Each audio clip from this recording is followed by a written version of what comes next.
I did say next video, didn't I? 3:48 in the morning Pacific Standard Time. It's still August 17th, 2023. The Weaver Agency of Rosamond, California. Okay, guys. As I was trying to say to the gentleman out there, Daryl, I'm all right. Thanks, pal. Yeah, I mean, I used to wear size 12s, but now because of feet expanding a little bit, it's size 13s, and I probably have to consider wides these days instead of the mediums, but they're still fitting okay, and they're not killing me as much. Ozarks from Wally World. Yeah, there's a long history between me and Wally World on this one here, Daryl. A long history on this one. Suffice it to say, at one time it used to be a job considered as a lifeboat until it was becoming a sinking lifeboat, and I got sunk the hard way.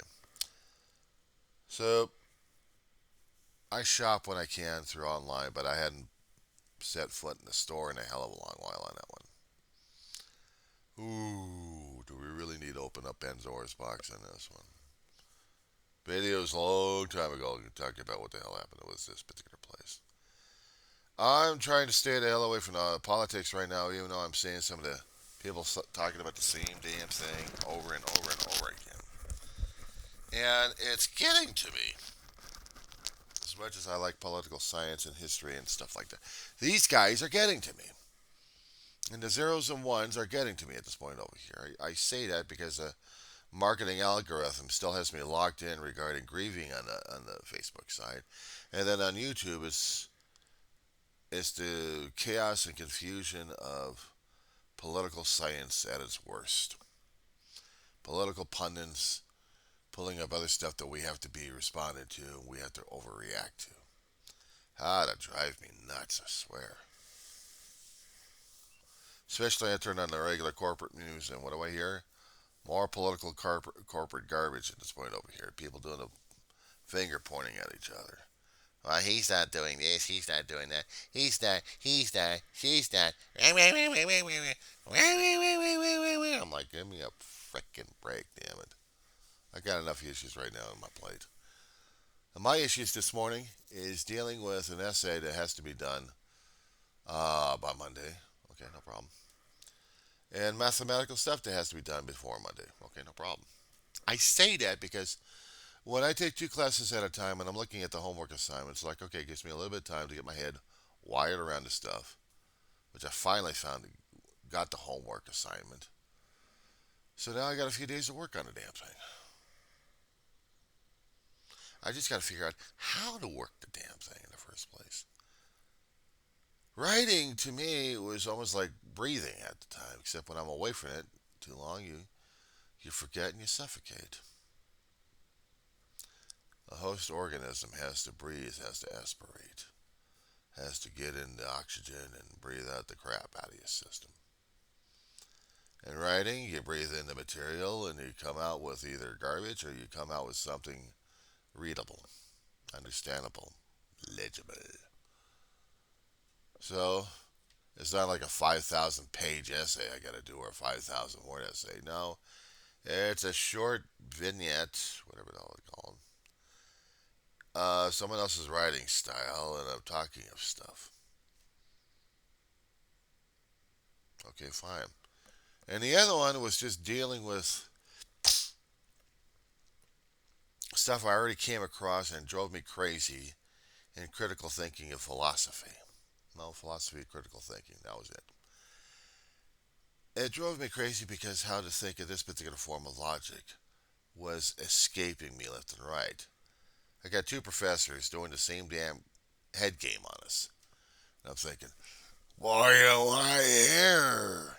Well, I was there for the school money in the first place, but now I'm trying to listen to the damn thing. I'm trying to understand what I screwed up with in the class. Even though I asked a lot of questions in it, I still didn't understand and flunked the damn thing. This time I'm hoping not to flunk it and not take back that philosophy class because I still can't understand the damn shit. What's true? What's not? What's valid? They're not. They're not the same. In the mathematical world of philosophy that these guys are talking about, if you ever looked at the book Math for Liberal Arts, it's the same damn stuff that they serve regarding philosophy, critical thinking, because it takes professors how to confuse and really screw you up one way or another. Professors, I'm trying to understand and learn why they think the way this.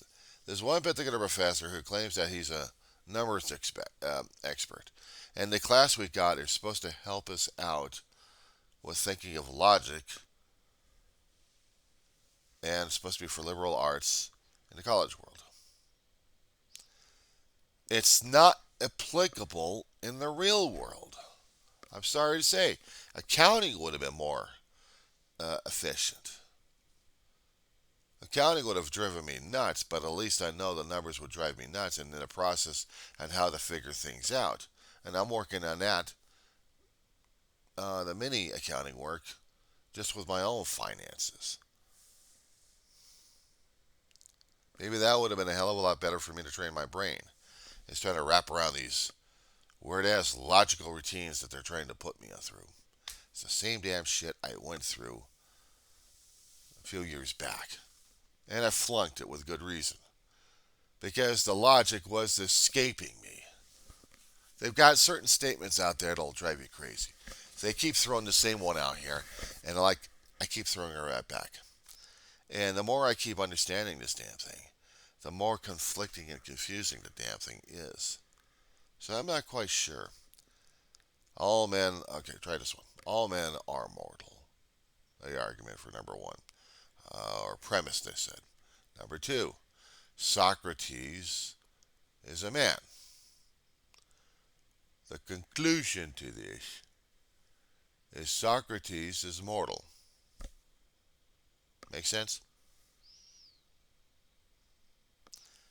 The thing about this, three lines here. The first line sets you up because they got a condition in it. And with an assumption on it. All men are mortal. Screw everybody else. We're talking about men. The second line is Socrates is a man. Well, how the hell do I know Socrates is a man? He could have been a woman. Could have been an AI chatbot, GPT. Artificial intelligence. But no, it was purported he was a man. Famous Greek philosopher. You're missing the point. You're missing the point on this one here. You'll have to follow the pointer. The first line again. All men are mortal. Please.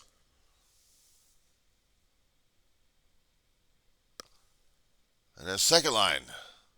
It's either supposed to be supporting or not supporting the first line. But Socrates is a man. The conclusion is Socrates is mortal. He could have eaten the proverbial ambrosia and became a god. We don't know that. It's an assumption. No, you're missing the point. And then he tries to throw, the professor tries to throw something out here. I mean, let's see, something about all wrestlers are actors. Let's try that again. All wrestlers are actors. Next line down. The Rock is a wrestler. Conclusion, therefore he's an actor. Your head blown yet? The topics that they have in there is, well, wrestlers, actors, and then The Rock. If I happen to look at the sentence again, I am going to drive myself crazy because I know it's going to drive me crazy. We're assuming in this argument all, which is everything, which is inclusive. All wrestlers are actors. Now, if you've been in a television film or watching television a great deal, or you've been to the wrestling arenas, you know, the old argument constantly goes through your head. All the nice big professional ones you see on television. Throw that out. Think about high school. Think about college, where you see the real wrestling. And then you hear that other line saying The Rock, as in Dwayne Johnson, The Rock is a wrestler. Well, he wrestled a little bit. He played sports. Now he's in acting. And therefore, he's an actor. Because he was a wrestler at one time. I can understand a line if they actually led up with the first one, but they didn't. And I was looking at the professor incredulous at this point over here. Everyone was like, oh, I'm like, come on. No, no, no, no, no. You don't do this. Well, it's the assumption. You have to follow the example. No, no, no. You're using a lousy example at this point over here, just like Socrates. You're making the assumptions because you got a condition in the front of the damn word. All. You mean you're linking everything into one, and you're making the assumption that everything is this way, and therefore you're trying to make your premises valid, despite the fact they may or may not be truthful.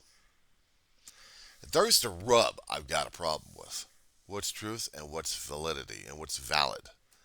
But in the world of philosophy and what they're trying to confuse us with, even in what they say the courtrooms, what's truth and what's valid, I thought they were the same. Growing up, this is what I've been taught, and this is what I've understood. If it's valid, it's truthful. If it's truthful, it's valid. What's the problem with it? Unless you got an allergy against bananas, all bananas are healthy. I just made an assumption that all bananas are healthy. This one could have been unhealthy with some problems in the skin, but I'm assuming right now this is a healthy banana.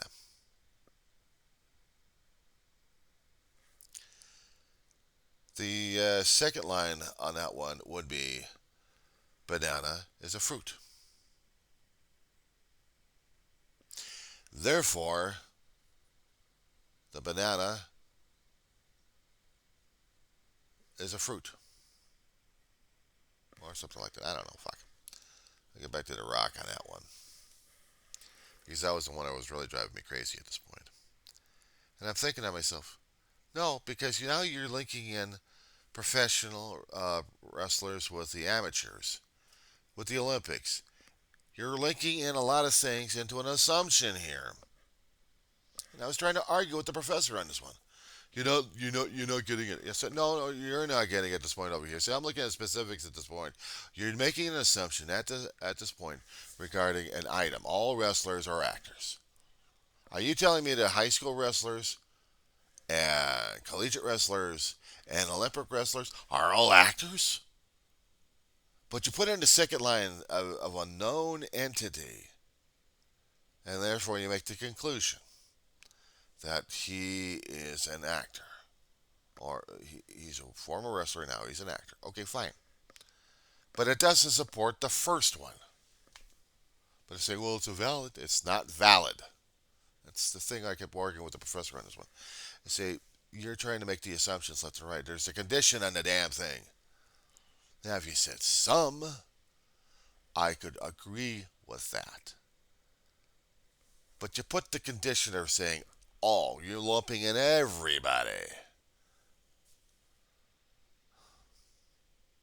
See, it doesn't matter. It doesn't work with me. When I hear those kind of arguments, I want to say, no, you're wrong. Well, everybody must. No, they don't. Or everybody is. No, they're not. Don't start throwing the conditions out at me at this point. Don't tell me that everything is supposed to be or everything is. See, this is the kind of thing that they're throwing out here that's supposed to be making sense to a lot of people. And it was confusing the living crap out of me because I'm looking at the item specifically and tearing the damn thing out in my mind. I'm throwing out the argument before I even hear what they're trying to promote at this point over here, just to see if the entire thing is valid. May or may not be true.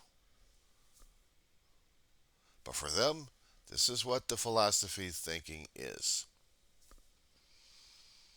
How to fucking drive the rest of us common men crazy. And this is academia for you. This is supposed to be done in the court systems, and he brought this thing out. And I don't think he's ever been in a court system before.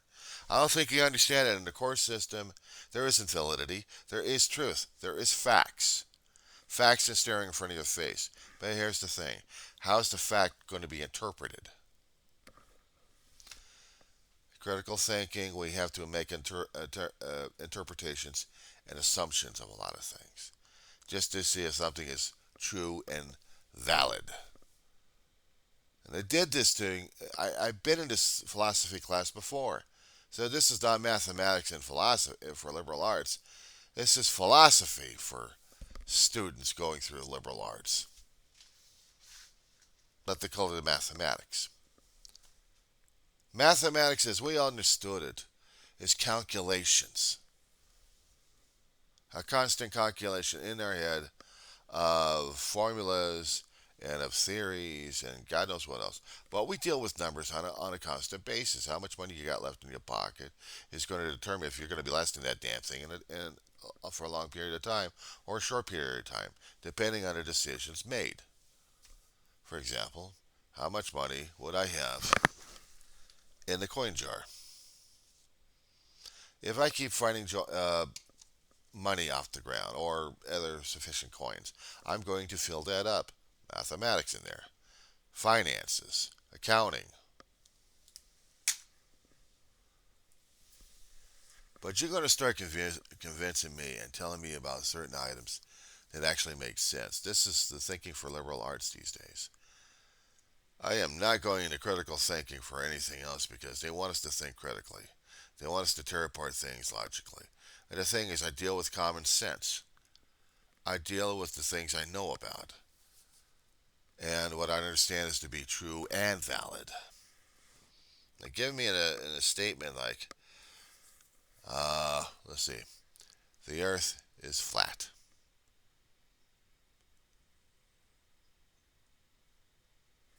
Okay, what would be the next statement that one would assume?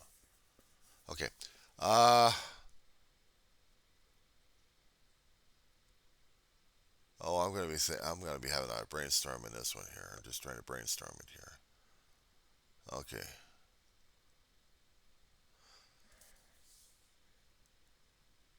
uh, all of the solar system's planets.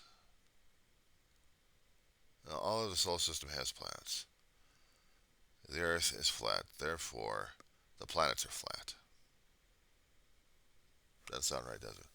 But that would be considered an invalid argument.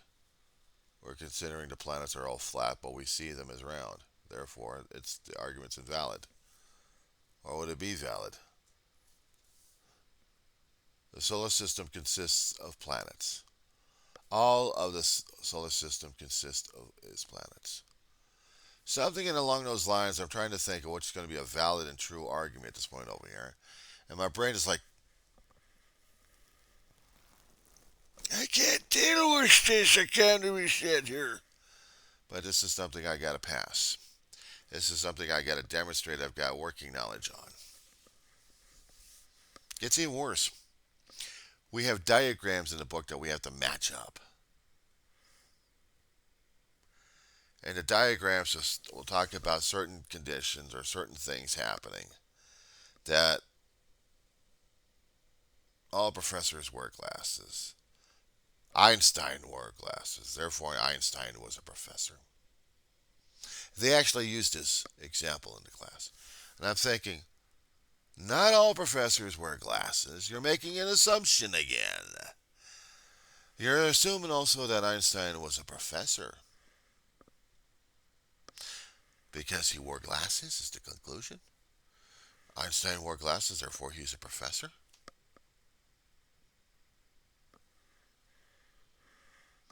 No, because now we got these Venn diagrams that we have to make circles of.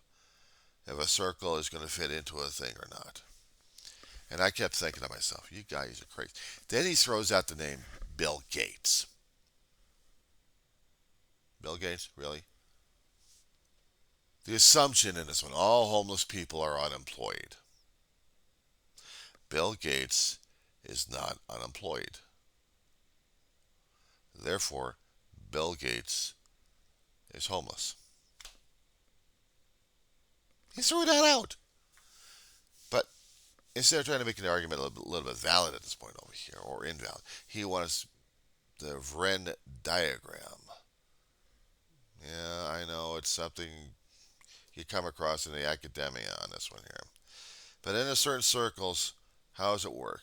A certain circle you have over here is homeless. The outer circle is unemployment. Where the hell would you put Bill Gates? Outside the circle. Uh, Here's the thing. Is it a Bill Gates of a different person, or is the same Bill Gates that we all know? But he wants to know, where's it going to be fit in a damn circle? Because this could be right, this could be right, this could be right. Wait a second. You're dealing with the stupidest assumption that all homeless people are unemployed. Since that's always the dumbest thing right there. All is the conditional word. Meaning to me, you're making this dumbass assumption that everybody who's homeless is unemployed. There have been people out there working their asses off who can't even get into housing. They're still in the streets and struggling for survival. They're working one way or another to get money. They may be homeless, but they're still working. They're trying to support a family. So not all homeless. But the assumption was always the dumbest damn one. I like, why the damn? Because we want the show in these boxes over here if it's valid. And then the second one you bring up is the most popular guy in the world, one of the most popular guys in the world in our generations that we understand, Bill Gates. Now there could have been a Bill Gates out there, an unassuming Bill Gates that we don't know, or Bill Gates. There could have been someone by that name out there somewhere. I mean, there's no exclusive on the name here, so there could have been a Bill Gates, a single individual. But you're making the assumption with a known name over here, so that screws the whole damn argument up. He is not homeless. Unless, of course, they said in the news that he's already kicked his ass out. But that's not following the argument. That's not doing the Venn diagram here. So I almost had an argument in a class on this one with the professor. I even talked about this one. I'm like, you're assuming. The first conditional word is assumptions. Trying to make it valid here. And I'm thinking, no, it doesn't work. Well, how do you know? Please. But if you're going to be going into statistics, you're going to be going into sociology classes, you need to get information about it. You need to take surveys to get the information necessary. And by the information you get from the surveys, then you make the assumptions. Welcome to the world of academia. I can't say they're college idiots, but they have their own way of thinking. So, getting back to the Bill Gates situation here. Was Bill Gates considered homeless? take the premise again. All homeless people are unemployed. Bill Gates is not unemployed. Therefore, he's homeless.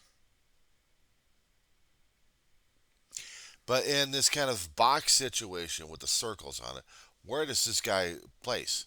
I said, outside the damn circle. And they're looking at me like, well, you're assuming what the conditional assumptions on this one. All right, am I confusing you yet? Imagine being in the class I've got right now. So let's go through the confusion again, shall we? Okay.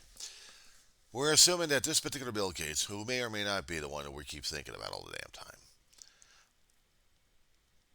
could have been just Bill Gates, not specifically, but just a Bill Gates. We're assuming, because of the argument in the top portion, it has an effect on the bottom portion to make the weird ass conclusion, and we have to put this in the circles over here, or see if they're overlapping or something like that.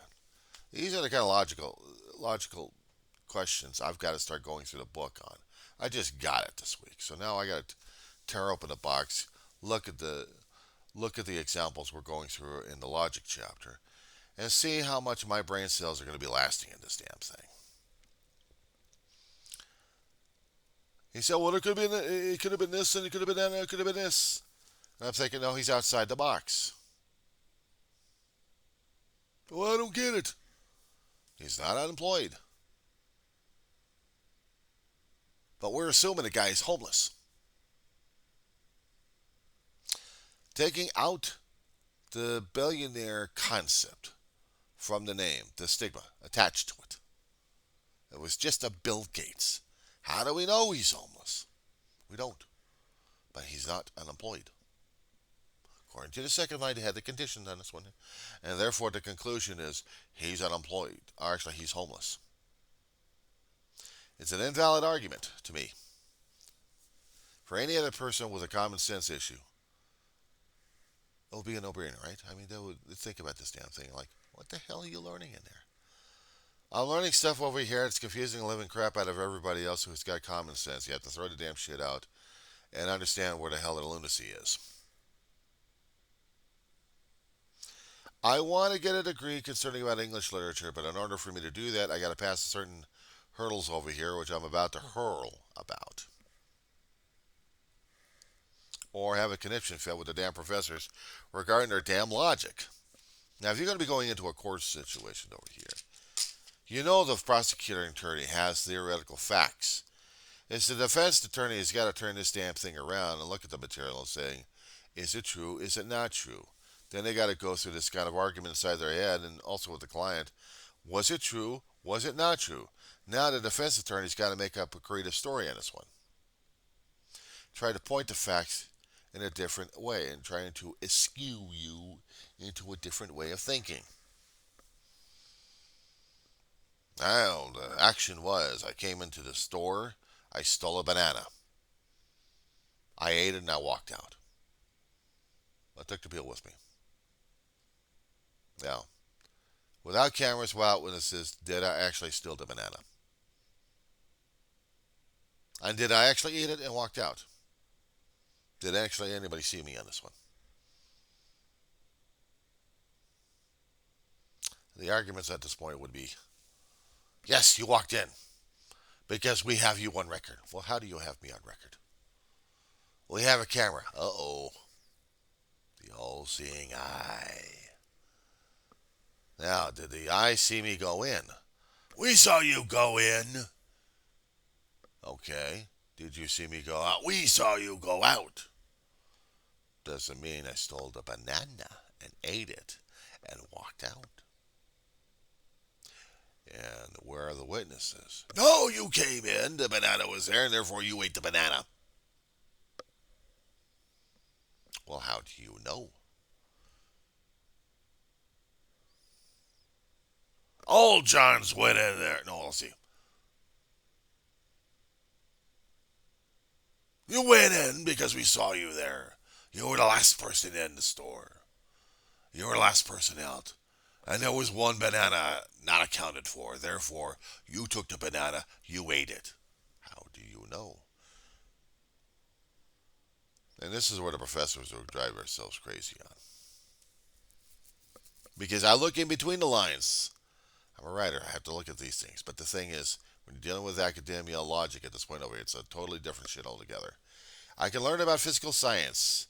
I can learn about English words, how to throw you off left and right, how to create stories and scenarios and write reports concerning about political science and about history, sociology, or health reasons. Fine, but when it comes down for changing the brain into thinking critically, there's got to be some arguments happening here that you can find either validity or no validity. Is it valid? Is it not valid? Is it truthful? Is it not truthful?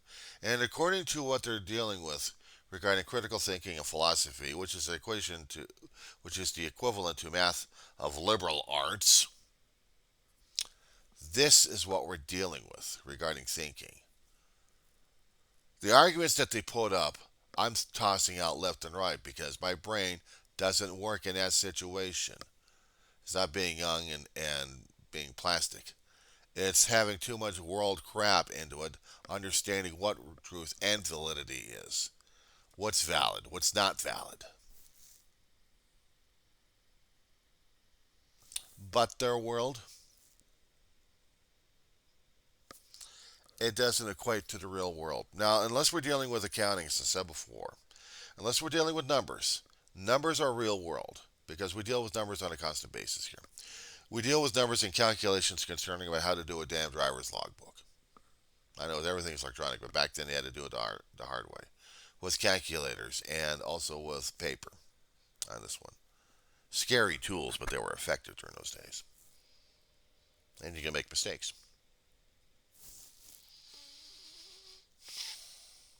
You can go into banks and try to figure out your bank balance and see where the hell you screwed up with and where you didn't screw up with.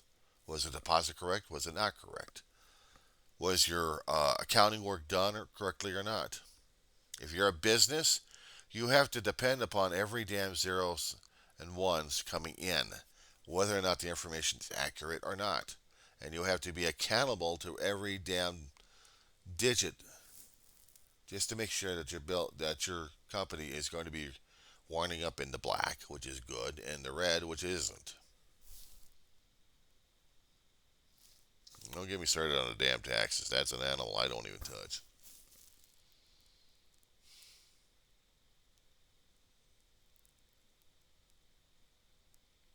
So, those are the kind of logic I knew and I grew up with. I'm hearing and seeing people's different versions of what reality is supposed to be. And I'm thinking to myself, okay, that's their reality. That's not the one I'm looking at. That's, I have my own perception of what reality is. But academia is a different thing altogether. It's no wonder sometimes I have a problem with the colleges these days because thinking critically, I now understand you have to tear things apart left and right just to see if they're accurate. I'm thinking cash register accurate. I'm not thinking validity, whether or not an argument's going to be true or not. If the argument's true, is there facts backing it up? I have to think of it because I'm in a fact-driven world. Show me the facts. Show me the proof. Show me something that that supports the argument. You just can't make an argument without backing the damn thing up. I'm going to have a fight with the professor this particular semester on this one because if he's going to be turning out the same nut job as I've got the philosophy professor a long time ago, then I'm in trouble because my brain's not wrapping around to their particular logic just yet. I'm not dancing to their game. I'm dancing to my own logic and how I see things differently. We'll see if I actually get this thing passed. And if I do get passed, I mean, actually, if I do pass the class even with a C minus, which is my hope at this point, because I would have to be totally complicit, compliant, And totally, with a plastic brain, they can actually wrap around this stuff and conform to the idea. Unfortunately, I grew up to be a nonconformist of sorts. This may be one of those times. But then again, I may have to challenge myself on this crap.